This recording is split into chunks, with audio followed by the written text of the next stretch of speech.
my husband's the same. He's like, just ask me. I'll do anything you want. Just ask me to do it. I'm like, this is your home too. You should see that the laundry's piling up. You should see that the dishes are piling up. You should see that these things. And on social media, everyone's like, don't tell me to tell you what to do. That just adds to my mental load. It's true. But also, he doesn't know the things that you're looking at. Like I said, he might be looking at the grass needs to be mowed. I don't care if I'm living in a prairie in my backyard. That does not bother me at all. I need some help with the garbage, the dishes, the lawn. Hey guys, my name is Shayla and welcome to my channel. If this is your first time here, I talk about motherhood, we talk about pregnancy, we do things kind of eco-friendly, kind of natural, kind of hippie, granola, cloth diapering, elimination communication, tantrums, like we just talk about all the things. If you're interested in that, please subscribe. If you're not new here, welcome back. I have a Instagram Hey Shayla, a podcast Hey Shayla that's on a major hiatus until I can get my life back together. I have a 1.5-year-old and a 3.5-year-old, and today I'm gonna tell you 10 tips that have really helped keep our marriage alive with young children. Cause woo!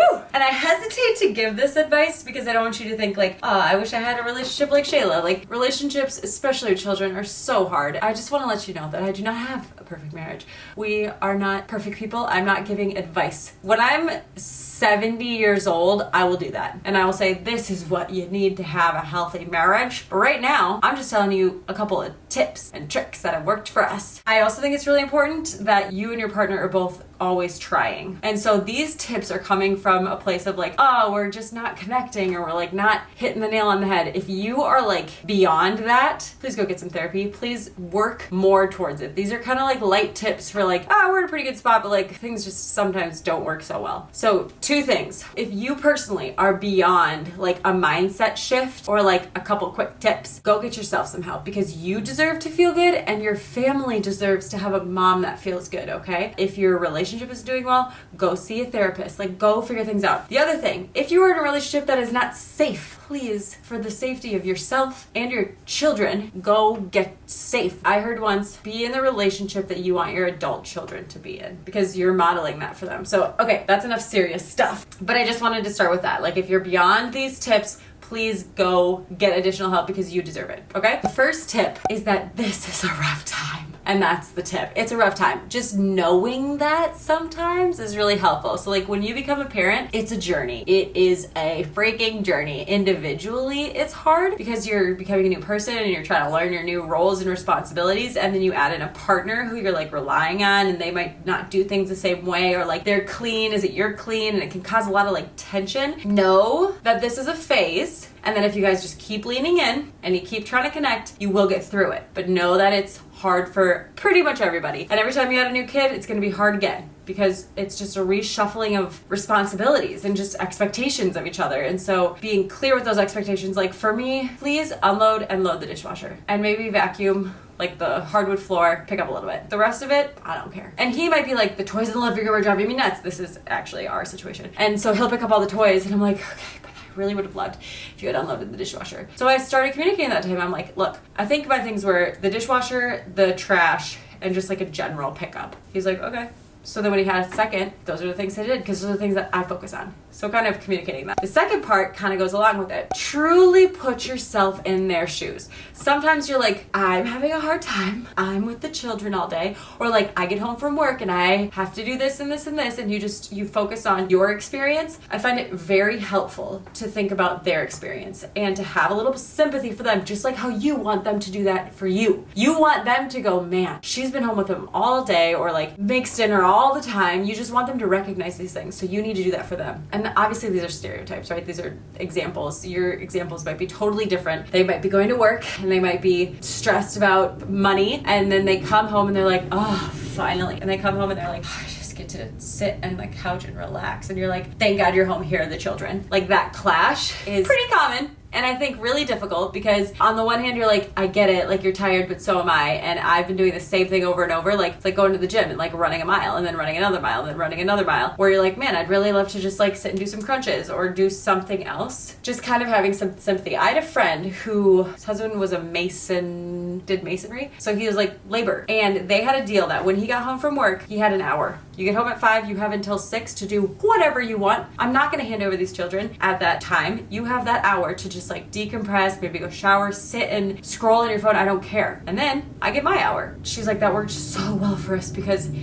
It just gave him a little bit of decompression time. I, in my mind, knew that was the expectation, and sometimes that's it. You just have to know what to expect. And so that communication helped them navigate that. So just truly understanding, putting yourself in that perspective. Tip number 3, new moms like to get together and complain. And often it's about their partner. Before I get to the next one, we're gonna talk about the sponsor of this video, which is BeeKeepers Natural. There's an adult one, a kid one. This is a propolis spray. I've been using this for years and I love it. It helps your immune system. So you don't just use it when you're sick, you use it to keep your immune system up. I also use it when my throat is scratchy or when my children are coughing. In the middle of the night, I'm like, do you want some honey spray? And they're like, yeah. And so I have them open their mouth, I spray it, and they stop coughing. And they like it. It's honey. It tastes delicious. So obviously, honey, don't use for under 1-year-olds. If I like have a sore throat, it's almost instant. I spray it, and it soothes my throat. So I would say their propolis spray is like their heavy hitter, like it's amazing. I'm gonna read this because I'm gonna mess it up. Propolis is what bees use to protect the hive. It supports our immune system with antioxidants. It has minerals and vitamins. It's studied to be antimicrobial, antifungal, and to help fight germs. They also have throat lozenges. Yes, please.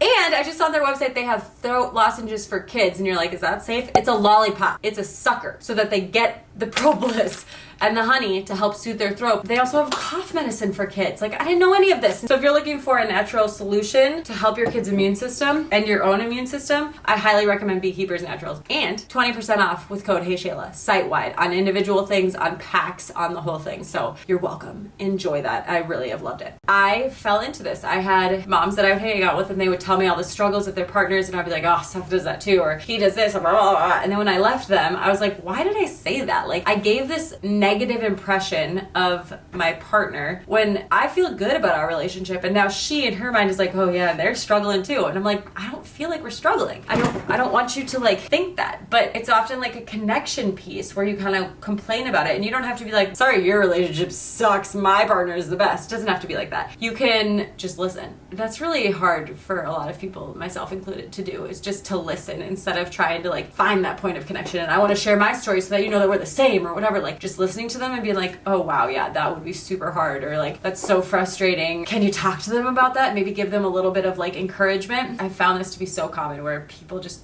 get together and just have like bitch fests, kind of, where they just complain, and I participated. And then later I was like, why did I do that? Because I almost felt like cheating. Like, I'd go hang out with my husband and I'd be like, said so many terrible things about, and not terrible, but just like, I just complained about you and I don't feel that way. And he's like, I only say good things about you. And I was like, oh.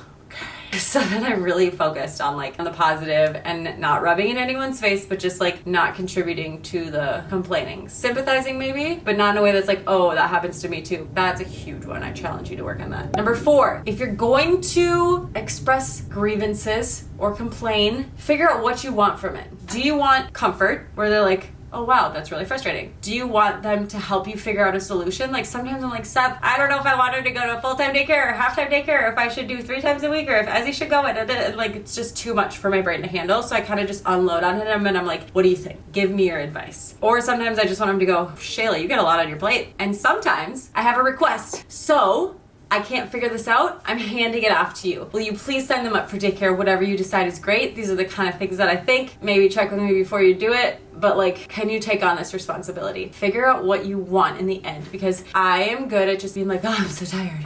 Oh, I have this. Oh, and we don't have dinner. Oh, there's no food in the fridge. And I'm trying to teach my daughter this. I don't know if it's a woman thing or if it's just a human thing, but she'll be like, Mom, I'm hungry. And I'm like, so what do you need? Don't just state that you're hungry. Don't just state that you're thirsty. What do you want? So I'm trying to teach her instead to be like, Mom, can I have a beef stick? Mom, could you grab me a snack? Can I have some water, please? Like, I'm trying to teach her to ask for the things she wants instead of just being like, ah, I'm hungry. I'm working on that for myself. So instead of just being like, oh, we have no food in the fridge. Do I want him to go, oh wow, you're right, there is no food? Do I want him to help me come up with a dinner plan? Or do I want him to just go to the store and go get us some groceries? Saying that there's no food in the fridge is not gonna get him to go to the store and go get some groceries. Because my husband's the same, he's like, just ask me. I'll do anything you want, just ask me to do it. I'm like, this is your home too. You should see that the laundry's piling up. You should see that the dishes are piling up. You should see that these things. And on social media, everyone's like, don't tell me to tell you what to do. That just adds to my mental load. It's true, but also, he doesn't know the things that you're looking at. Like I said, he might be looking at the grass needs to be mowed. I don't care if I'm living in a prairie in my backyard. That does not bother me at all. I need some help with the garbage, the dishes, the lawn. So when I ask him to do those things and he's not offended by it, I made a list one time and put it on the fridge, and I was just like, garbage, dishes, pick up. And he's like, this is actually really helpful because now when I like need to do something and I know there's gonna be people watching this being like, that's absurd. I don't care. This is my relationship. I'm doing things to help me and to help him. So sharing those things has really helped us. So I guess I just want to share that so that people aren't like just resentful at their partner. That one's gonna get some flack and that's fine. Number 5. Love language. Figure out how your partner needs love language. Words of affirmation. Oh, you're so handsome. I love you so much. Physical touch, hand holding, hugging, snuggling on the couch, gift giving. So just like, I saw that you were low on your cereal, so I filled up your cereal. Acts of service. I saw that your work clothes were dirty, so I put them in the wash. And quality time. Hey, we haven't hung out in a while. Let's do a movie night tonight. Knowing which one your partner is so, and knowing which one you are is so helpful. The example that I heard about love languages is like, he's a physical touch and you're a words of affirmation. So he gives you hugs every day. He like holds your hand, he snuggles you, and you're like, you literally never tell me I'm pretty. You literally never tell me you love me. You literally never, because you need the words of affirmation, and vice versa. You're telling him you love him, you're telling him how great he is, and he's like, yeah, but I would love if you would just like touch me, rub my arm, give me a hug, whatever. So knowing that about your partner can help to fulfill, it's the same as the house thing. You know the thing to focus on, right? Figure out your love language. It's not crazy difficult, and a lot of times people are all of them, but like have a couple of focus ones. That's been helpful for us. Okay, number 6. Start to journal. When you're a mom, I just feel like sometimes I can't think. Like my brain is just like mush and it's all over the place. And if I can take time to just sit down with my journal here and I just can write down my thoughts, I can be like, okay, I haven't connected with Seth in a really long time. What are ways that I like to connect with them, and how can I do that in the next couple days? And I can like be very conscious about it. You're just putting out fires all day long. And so to have like a little moment to be like, okay, what do I need? What does he need? How can we make that happen? It's just super helpful. So a couple of things that I like to journal about is, what things does he do that I'm grateful for? Because that puts me in a headspace of, instead of like, oh, he doesn't do this. Oh, I need help with this. Oh, why doesn't he notice this? It's like, what does he do? Because he does a lot. Even when I think he doesn't do some things, he's doing a lot. Like I said, he might be mowing the lawn and I don't notice it because that's not on my radar, but he does it. He brought me coffee the other day because I was tired or whatever. Continually thinking about the things that he does helps to put me in a better headspace. Number 2, what do I need and how do I ask for it? When I'm feeling stressed, I'm like, oh, I would just need some help with this and this and this, but I don't ask for it. Why would I ask for it? But when you journal, you can like put your thoughts together and figure out how's the best way to ask for this, how can we work towards this, whatever, and just like, it's just clearer in your head. What is a quality that he has, independent of what he does in the house or with his kids or whatever, that I admire in him? And so it's just reframing your thoughts about your partner in a more positive way instead of just thinking about like, oh, he doesn't do this. Oh, I need help with this, whatever. If you look for the good, you find the good. Number 8, this one's hard. Make parenting decisions together. If he was like, no, I don't want to co-sleep, I'd be like, this is a problem. What are we gonna do? Then you talk about it. You're adults, you talk about it, you figure it out, you figure out the solution for you. What's gonna make you both comfortable? What's gonna make you both happy? Why do you want to co-sleep and why does he not want to co-sleep? Again, come from their perspective. Number 9, give each other grace. Again, you get stuck in your own mindset, your own circumstances, your own reality that sometimes you forget about theirs. And so to give them some grace goes a long way, because it's hard for both of you